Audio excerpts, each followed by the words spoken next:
What are three things that you need to do before you register your business? This is Sam Bryant from Bryant Taylor Law, where we help business owners protect their legacies that they work so hard to build. Many people think that the first step in operating a business is getting the registration. But I believe that there's a couple of things that you really need to do before you even get to the registration. Because if you don't do these three things and you don't get these three things right, you're going to probably make a mistake or an error in your registrations that's going to require you to have to redo that. And if you have to redo your registrations, it's going to cost you money and time. So the first thing that you need to do before you register your business is to actually research the name you want to use. You want to actually do a Google search or a search of whatever state database that you're going to register your business in to just make sure that there's no other business with the same name or a name similar enough to be confusing. And that's mainly because you can either be liable for a trademark infringement of a company if you use their same name or a similar name, or more practically speaking, the state might flat out reject the filing if your name is the same or similar to another registration of a business with the similar name. So like, for example, in Florida actually has an outright rule that they will not register a company that has the exact same name as another registered company. Even if there's another company with a same name as the one that you want, and that company's registration is expired, so the company isn't even an active company, the state may still reject your filing. They still may accept it, but sometimes, and we have seen it, that they may reject it. So number one, make sure that your business name is not taken up by another company registering in your same state, or there's another business out there that has the same registration and may have a trademark on it. Number two, make sure that you understand and know the differences between a registered address, a mailing address, and a principal place of business or physical address. There's different requirements for different states for these different addresses. You're going to need to find an address to place on all three of these locations or these spaces in your registration, and they all three have different meanings. The registered address is going to be the address of the registered agent of a business. This is going to be where you receive legal notices. The mailing address is where the business is going to actually receive its mail. It's pretty self-explanatory there. So this is going to be an address where you have regular access to a mailbox or some sort of access to receive mail on a daily basis. The physical address or the principal place of business is where the operations of the business is going to be located.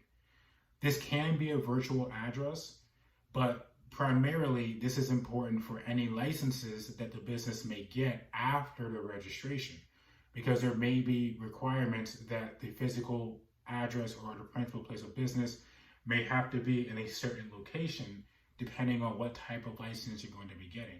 This is extremely common with local licenses, which are city or county licenses. If you're going to get a city license, your business needs to be operated in the city in which you're getting the license. So again, before you start a registration for your business, you want to make sure that you have a registered address, a mailing address, and a principal place of business or a physical address. You can use one address for all three, but just understand that all three are different concepts, and you may be in a position where the address you want to use for all three may not be practical or possible given your particular circumstances. And finally, the third thing that you want to do before you register your business is you want to figure out how your business is going to be taxed. This third point is something that a lot of business owners, they don't get wrong, but they don't think about. And then what happens is after you make the registration, for whatever reason, you're going to have to change your entity structure or the registration itself. So when you're a business and you're registering with whatever state you're going to be registering your business in, you need to choose whether you're going to be an LLC or a corporation partnership, or nonprofit. And each one of those entities can be taxed in different ways. The most primary example where this becomes an issue is when you have an LLC and you're not quite sure how you want your LLC to be taxed. In some instances, you can be taxed as a corporation. In some instances, you can be taxed as a partnership. I bring this up because a lot of times I have clients who will register a corporation and they go to an accountant and an accountant tells them to change their corporation status to an LLC or vice versa because of the tax election that they end up choosing after they register the business. So you want to make sure you get that all straightened out so that you don't have to worry about complications in the future. So to sum it all up, there are 3 things that you must do before you register a business. 1, figure out the name of the business that you want to have and make sure you do the appropriate research. 2, make sure that you understand the different addresses and the different types of addresses that your business needs on a registration. And 3, make sure you have an understanding and a decision on how you want your business to be taxed. Of course, you can always make these changes with the exception of the first with the title, because that might outright prevent you from making your registration.